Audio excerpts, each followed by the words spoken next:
What is going on, everybody? It's the Franz, and we're here for AEW on TNT review for February the 10th, 2021, the week after the proverbial Forbidden Door was kicked down by Kenta, making his AEW debut last week, hitting the go-to-sleep on an unsuspecting Jon Moxley, and tonight making his in-ring debut, his first time on national television since, oh god, it's been like 3 years. I mean, he was on the Royal Rumble kickoff show in 2019, I believe it was. Then he left WWE right after that. That was like his last match. That was a hell of a match between him, Buddy Murphy, and I think it was Drew Gulak or Dolph Hardy, one of the two, or whoever it was. I think it was actually Tony Nese. Anyway, so as the minute he made his entrance tonight, he felt like a bigger star this week and last week than the whole time he was Hideo Itami in NXT/WWE. They couldn't do shit with him, right? And AEW has done what they should have did with him all those years ago. But we started the show off with AEW TNT champion Darby Allin taking on Joey Janela. Why is Joey Janela getting a title match? Last time we saw Joey Janela, he was getting his face beat in by the AEW champion Kenny Omega. He disappeared for months on end, and here he is now getting a title shot, and I still want to know why. But this was a fantastic opener. You want to start a show off hot, this is the match you wanted to go with. These two went out there and beat the little hell out of each other. There was no tomfoolery, no team, it was Team Taz last week said they were going to be here and be a part of, watching this match very closely, and Sting said, you know what, motherfuckers, I'm going to do the exact same thing.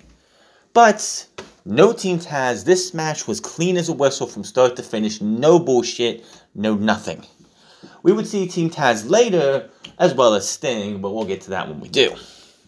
But this was fantastic. Joey Janela, we know what Darby Allin can do. He's shown what he can do with the likes of Cody Rhodes and Brian Cage and others. We've seen what he can do. Tonight, we finally got to see what this guy, Joey Janela, can do. We haven't seen him have this type of match since he faced Kenny Omega in a match. I believe it's a Lights Out match on Dark, or the match they had on TV a week or so before or after that. But these two went out there and kicked each other's asses. But did you really think that Darby Allin was going to lose the TNT Championship? We are a few weeks away. We are less than a month away until we get Revolution, which will be the day before my birthday. So, on that. Yeah, I had to suffer through Monday Night Raw on my birthday. I might take that day off from doing this and watching Raw. I might skip that Raw unless it's something important. But anyway, Allin twisted Janela's arm and swings him down. He worked on his arm the majority of the match. Janela with a clothesline. Allin counters with an over-the-top stunner. Cover 2. Tricky pin by Allin, another 2 count. Janela then lands a power driver, cover 2. Allin put up on the top rope. Allin fights off Avalanche Code Red, cover 2. He drops Janela, nails a coffin drop off the top rope. 1, 2, 3. He gets the win. And that is that. So, Darby Allin went out there, and him and Joey Janela put on one hell of a match. Hopefully this will mean more for Joey Janela. Darby Allin's the champion. He's not going to be... It's not like you're going to have him go down the card any because he's facing off against a guy like Joey Janela. This was to get Joey Janela where Joey Janela needs to be for the remainder of the year. Then we get a recap of what happened last week with Kenta, and Jon Moxley has some words for Kenta and everything else. Kenta has been calling me out for months from across an ocean, walking around with a stupid little briefcase, talking trash, looking like a dork.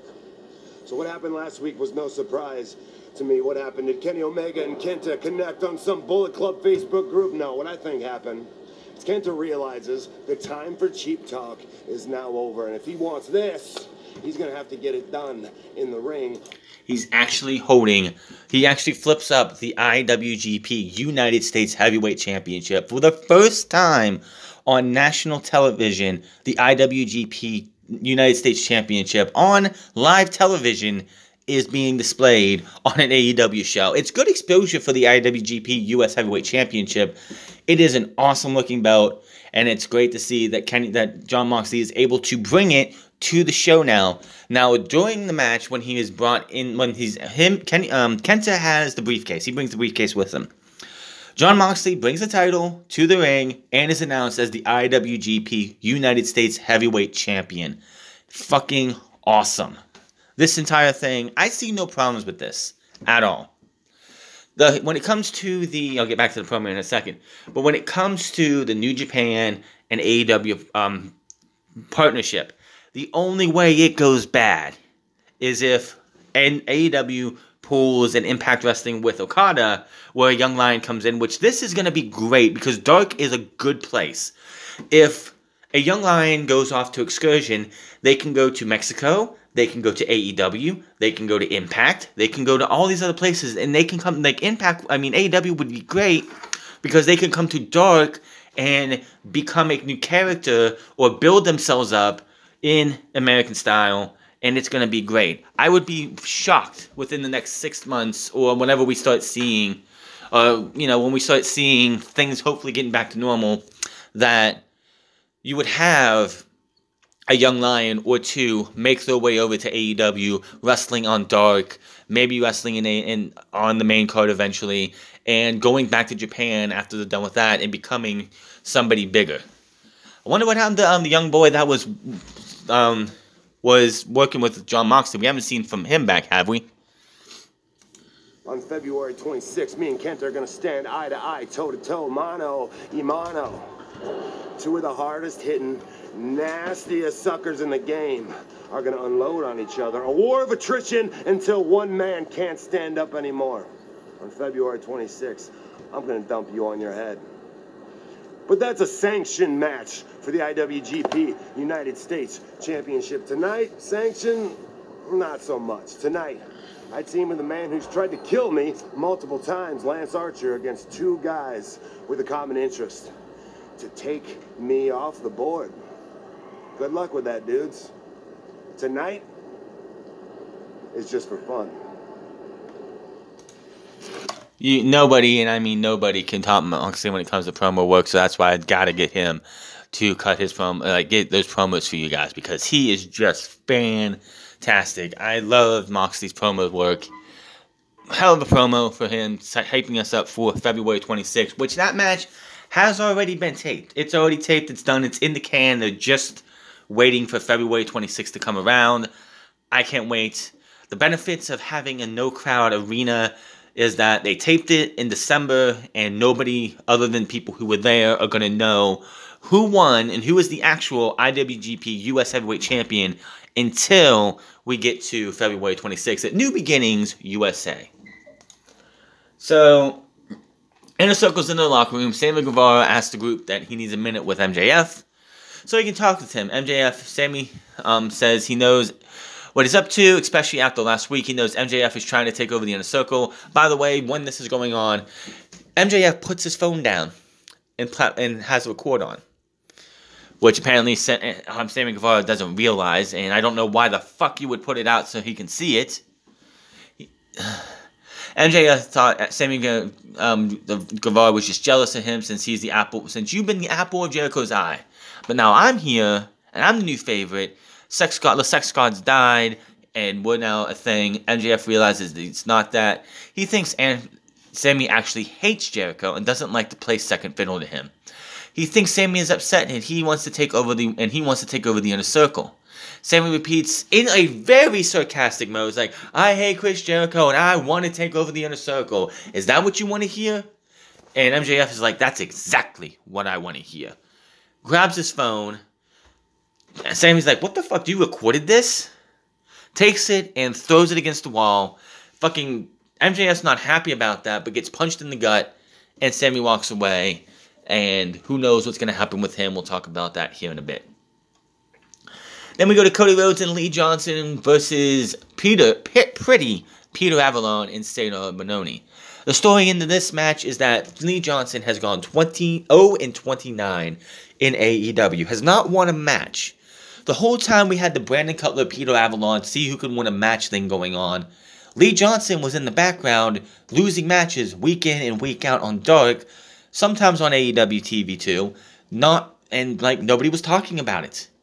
But now he's an official member of the Nightmare Family, the Nightmare Family, and tonight they had the Lee Johnson is All Elite thing go up on Twitter and social media, so that's official. But it was Cody and Lee Johnson versus Avalon and Bononi. Who would you think was going to win this match? I like that they did the way they did this. You have Lee Johnson, who on the road to this week's episode was talking about if he can't get the job done with Cody as his partner, maybe he's not meant for this. So, yeah. Bononi finally drops Rhodes and stomps away on him. Rhodes gets worked over by Bononi. Looks to hurt his shoulder. Avalon gets in there, but Cody gets a window to tag in Johnson. He hits a cutter on Avalon, ducks Bononi, and he goes out to the floor. Johnson with a twisting flip, corkscrew flip over the top rope. Awesome fucking spot. Back to Avalon. Johnson with a flurry of moves. Fisherman neckbreaker cover. Bononi breaks it up. Cody back in, pops Bononi in the face, but gets thrown out of the ring. Johnson gets lifted up and dropped hard on the mat. Rhodes pulls Bononi out to the floor. Avalon looks for a double knee to the back of Johnson's head. Misses. Johnson avoids it, rolls him up. 1, 2, 3. And Lee Johnson officially gets his first win in All Elite Wrestling. I like the way the match was booked. I like the way it was pulled out, put out. And the fact that you could have had Cody win. You could have easily had Cody hit the crossroads on one of the guys and gets the pin. Peter Avalon and Lee Johnson gets his first win, but no. They went the right way to do this. Having Lee Johnson go out there, have a hard-fought match with Cody, and go out there and roll up. He won it with the roll-up. He didn't win it with a finisher, which we don't know what Lee Johnson's finisher is because the guy hasn't won anything, so that's something we still have to wonder about. But, yes, Cody Rhodes and Lee Johnson get the win. After the match, the Nightmare Family heads out. Dustin, QT Marshall has the group talk with Tony Schiavone on stage. Lee is asked about his first win. Johnson says he wishes he had more words for Tony, but after a year of going 0-29, he has shown by his trainers, QT, he said Cody, Dustin, and of course Brandy. Doesn't mention QT, which QT I think took a little bit of offense to that the hard work will eventually pay off. Earlier today, we had the Young Bucks talking with Dasha in the back. Chris Jericho and MVF winning the tag title opportunity last week. The brothers are asked not lasting too long in their last week's Tag Battle Royal. Bucks said, well, let's ask the Good Brothers about it as the two show up automatically. Young Bucks said, well, let's Matt and Nick say had they won, they were going to pick Doc and Carl. The Good Brothers say it wasn't what they were trying to take them out. Ultimately, because they have a match on Saturday against Private Party. They were coming out to get them out because they didn't want them to get 2 title shots within a month. And it just happened like that. And they rile the Young Bucks up, and I believe it was Matt says, how about next week? I'm not waiting till Revolution to put these titles on the line. How about next week? Santana, Ortiz, tag team title match next week. We're getting that match. Here's my problem. I have no problem with the match whatsoever. Should be great. A couple problems. 1, this is a pay-per-view quality match on free TV. But 2, you just had a match 2-3 weeks ago. The Inner Circle Triple Threat Tag Team match. The winning team gets to go for the tag team titles. They are the only members of the Inner Circle who get to actually tag for the championships. What was the point of that match if you're just going to allow these two, Santana and Ortiz, to actually get a title shot out of the blue? I just don't get it. Backstage, Dasha talks to Hangman Page and he's looking about if he's looking to team up with Matt Hardy. Page says no. He goes to say no, but Hardy says they are special together, and Page should at least let him talk Page take out Paige out for a few drinks. Hardy says it'll be on him. Paige says okay. He goes to get his phone and bumps in the Dark Order there. There's an awkward conversation between the two with Paige saying he's going to the bar with Hardy, and he walks through the group to get his phone. So I don't know where they're going with the whole Dark Order thing. The Dark Order is in a state of flux since Brody's passing, so I don't know what they're going to do with that. Pac versus Hollywood Hunk Ryan Nemeth. This match lasted about maybe 3 minutes. I don't think, not even 3 minutes, probably 2.5. Nemeth really didn't get anything in. Pac hits the Black Arrow into the Brutalizer, Nemeth taps out, and that is that. We see highlights of last week's wedding between Kip Sabian and Penelope Ford. Miro calls Charles a gutless bastard for shackling him to the corner. Miro says he's going to find Orange Cassidy and he's going to put Chuck Taylor in the hospital right next to his buddy Trent. Cut to Cassidy telling Taylor, what do you think was going to happen? And pretty much that. Backstage, Dasha with Chris Jericho at Jake Hager and Wardlow. Dasha notices the entire group isn't out here. MJF stumbles out with Santana Ortiz behind him with his ribs taped. Says he thinks Sammy broke his ribs. Jericho can't believe it and says for now they have a match they had a match to worry about, and they go to the ring. Yeah, you got punched in the stomach, and you have your ribs taped, trying to get people to think that you have broken ribs. MJF is a card. Is a full deck of cards. Come on, man. So we go to MJF and Chris Jericho versus the Acclaim. The Jericho's music actually got to play through this time. So the Acclaim actually get a lot of work in here, but in the end, Judas Effect cover 1, 2, 3. After Hager shoves Caster off the top rope, and Chris Jericho then win. It's not the match we need to talk about, it's afterwards, because out comes Sammy Guevara to his own music. Jericho asks him, what's his problem? You broke his rib, you punched him, you broke his phone. What's going on? Sammy says, I told you in December, if anything happens between him, but it has anything to do with him, happens with this group, I am done. And I'm here to tell you, I'm done. Jericho expands, what do you mean? He says, I'm done. I quit the Inner Circle. MJF looks happy. He's got that smug look on his face behind everyone's back. And he just walks away. They don't beat him up. They don't do anything. The shock of the Inner Circle losing one of their founding members, they need to admit what happened. Now, during the altercation earlier, Sammy Guevara had the cameraman stay there. And had the thing recorded what happened. What I think is going to happen is Sammy Guevara quit the Inner Circle, but he's not done fucking with the Inner Circle. He's going to be here. Later on, he talks to Alex Marvez, or Alex Marvez talks to him and says, Sammy says, I just need time away, get refocused, I need to step away from here.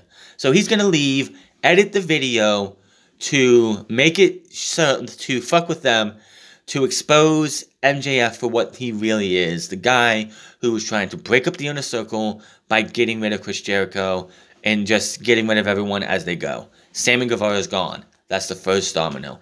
Everybody and their brother should have known that Sammy Guevara would be the first person gone from the Inner Circle, and it's happened. So what do they do next? Have to just wait and see what happens in the next coming weeks.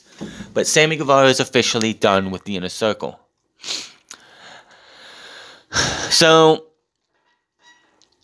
we go back to Hangman Adam Page and Matt Hardy's trading shots, supposedly.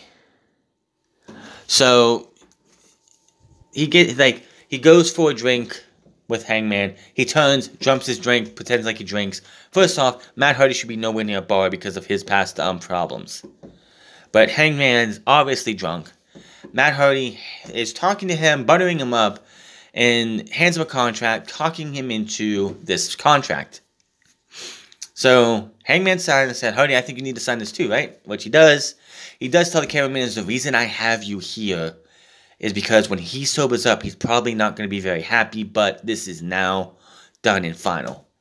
Now, apparently, a lot of people thinking this is that he signed, like Hangman signed where Matt Hardy was supposed to sign, and Matt Hardy signed where Hangman was supposed to sign, so Hangman is going to be the one who gets 30% of Matt Hardy's earnings, and he's got Hardy right where he wants them. I don't know what's going to happen, but we'll have to see what happens. Very interesting to see where they go from here with this. Hangman Page, in my opinion, I have to say this, Hangman Page just seems to be lost. They don't know what they're doing with him. So, it's just like, they had the tag team thing majority of the year last year. Then they had the Eliminator tournament where he went out there and lost to Kenny Omega in the finals, which was going to happen. They did the whole Dark Order thing, which I knew he wasn't going to join them. But now it's like they don't know what they don't. It just feels like they don't know where they're going with him. We'll see what happens. It's going to be interesting to see if what a lot of people, what my dad, me, and other people probably are thinking is that Hangman is actually the one who's going to be the one in charge, making the money off of Hardy. Hopefully we have a resolution to this next week. In the ring, Tony Schiavone talks about Sting's upcoming match. Sting goes to talk, but Taz shows up on the big screen. With Hobbs next to him, the camera pans back. They say, we're going to go on a little road trip. We have ourselves a special passenger. We see Darby Allin knocked out in a body bag. They zip it up. Cage and Starks get into the van and they in the vehicle. They drive away and Darby Allin is drugged with them. Sting heads out, and that's the last we see of them. So, honestly, I think the Sting stuff is just getting old because it's like he comes out and he hardly does anything, and he just goes. The street fight will be interesting. It's going to be cinematic, which is totally fine. They'll probably start taping it about probably the week, like the day after TV on that week if they have live TV on the Go Home show. I don't know. We'll just have to wait and see. Earlier in the day, Moises finds Kenny Omega on a golf course. Omega doesn't want to talk, especially as he's golfing. Omega says to watch the shot out of the sand. He hits the ball and asks Moises to answer his question. Moises wonders what Kenny Omega is doing here rather than prepping for his match, which with his partner who doesn't really like him. Omega says he's not going to lock himself in the room and study tables Don Callis. He's going to be out here in the nature, clear his mind and everything else, and he hasn't lost in a while, and doesn't plan to pin on losing tonight. Omega says he's going to put on the show tonight, and apparently hit the ball in the hole, then puts the ball in Moises' pocket. Moises asks for a ride, and they pass, leaving him behind. So, Alex Moises looking like a bum, as per usual. Then, we go to our first match in the AEW Women's Eliminator Tournament. Legit Layla Hirsch versus Thunder Rosa. Now, before we get into the match, here is the breakdown of the first round of the tournament. Layla Hirsch versus Thunder Rosa was tonight. Riho, making her return next week, will take on Serena Deeb. Tay Conti will take on Nyla Rose. And Dr. Britt Baker hopefully will be losing to Anna Jay, but I doubt it. The winners of these matches, Layla Hirsch or Thunder Rosa, will take on Serena Deeb or Riho. Tay Conti or Nyla Rose will take on Britt Baker and Anna Jay. And then we go from there. The Japanese side, which will be on Mondays over the next weeks or whatever. Yuka Sakazaki versus Mei Suruga. Rennie versus Emi Sakurai. Maki Itoh versus Ryo Tsunami. Aja Kong versus Rin Karakuro. Yuka Sakazaki or Mei Suruga will take on Rennie or Emi Sakurai. Maki Itoh versus Rei Mizumi will take on Aja Kong or Rin Karakura. So that is what we're looking at right there. Now, I think on the United States women's side, I think it's going to come down to Thunder Rosa and Britt Baker. I honestly think that's where they're going with this, because AEW has to push Britt Baker to the moon because they think that Britt Baker is the biggest fucking star in the company, and she's going to bury the women's division. If she wins this tournament, they have lost all hope in the women's division. Hell, Shida's in Japan, which is why we're not seeing Shida right now, which is totally fine. That's what they have to do. Obviously, the women's side for Japan has probably already been taped because they have to get the semifinals winner, that semifinals winner to the United States ASAP, quarantine for 2 weeks, and be here because the winner of this tournament is supposed to get the title shot at Revolution on the 7th. So I'm sure all those matches are done. Shida and the other person are probably, and the winner of that side are probably on their way here, so they can both quarantine, and we can get to the elimination, the finals, probably on the go home show. Let me know who you think's gonna win. I think it should be somebody on the Japanese side, because why the hell not? Why would you bring that person all the way from Japan for one fucking match? Give them the win, have them go to Revolution, and probably, if it had to be from the Japanese side, I'm probably going to say either Emi Sakurai or Yuka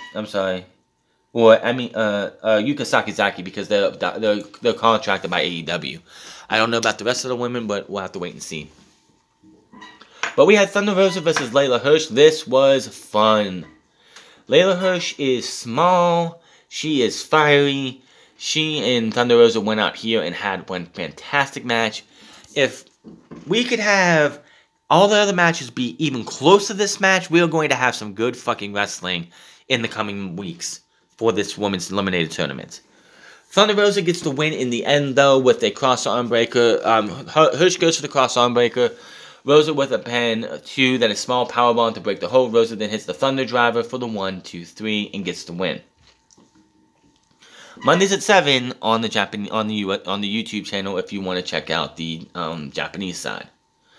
Earlier in the day, Jungle Boy talks with Tony Schiavone. Tony says Marco Stunt was okay after being scooped up by FTR. Jungle Boy says 2 weeks ago he had a match with Dax Harwood and had never had a match like that. He came out a different man after picking up the big win. Jungle Boy says he never reported FTR and says the next time they meet, Jungle Boy is going to make Dax his bitch. The funny thing is, like, FTR is like, oh, did you report us to the principal office? I'm like, no.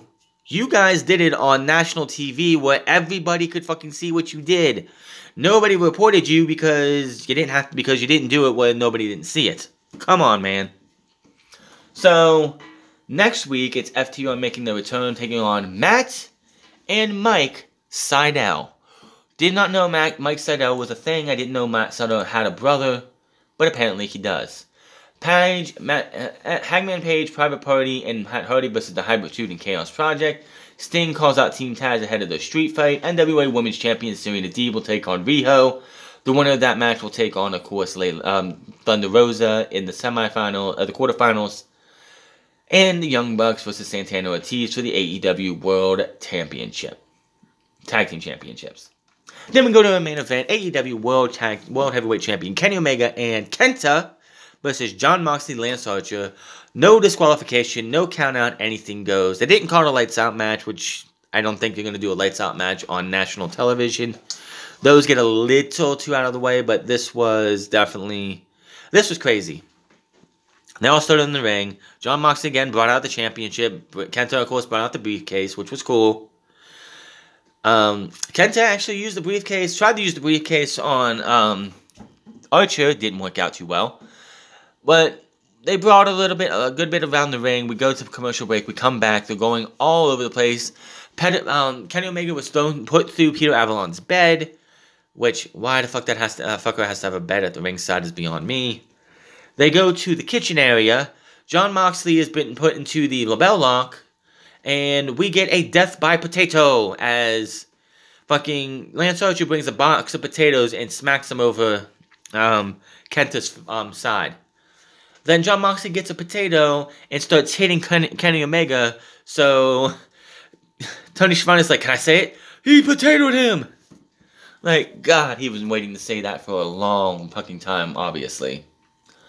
But beating the hell out of each other all the way from everywhere, all around. The match comes to an end with Kenta and Jon Moxley on the outside. The Good Brothers come down. The Good Brothers, Kenny Omega, beat up on Lance Archer. Lance Archer gets put into the One-Winged Angel with the assist by the Good Brothers because Kenny Omega could not do it himself.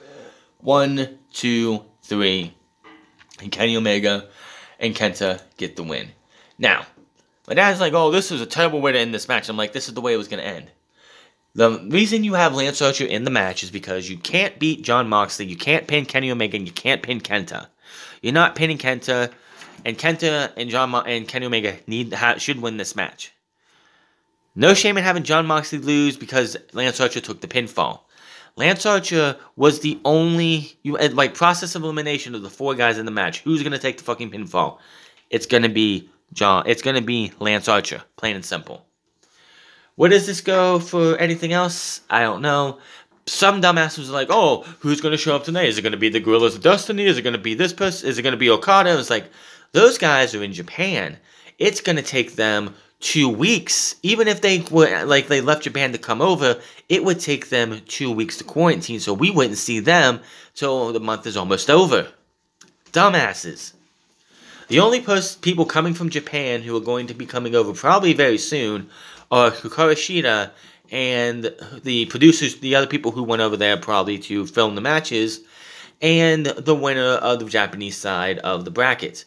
They're probably almost on their way over here, so they can quarantine for 2 weeks, and then that person can come over and have the match, hopefully win, and then go to Revolution to, face off against Shida. I just don't see, you're doing the whole Japanese bracket in Japan. I don't see a reason to have that person, the winner, come over and have one fucking match. See ya, go back. If it's Emi Sakurai or Yuka Sakazaki, then I can see them losing because they'll probably just stay over here and everything else. I know Riho apparently is moving to the United States if she hasn't already, which is why she's probably on the United States side. Still a big question there, but should be interesting to see what happens.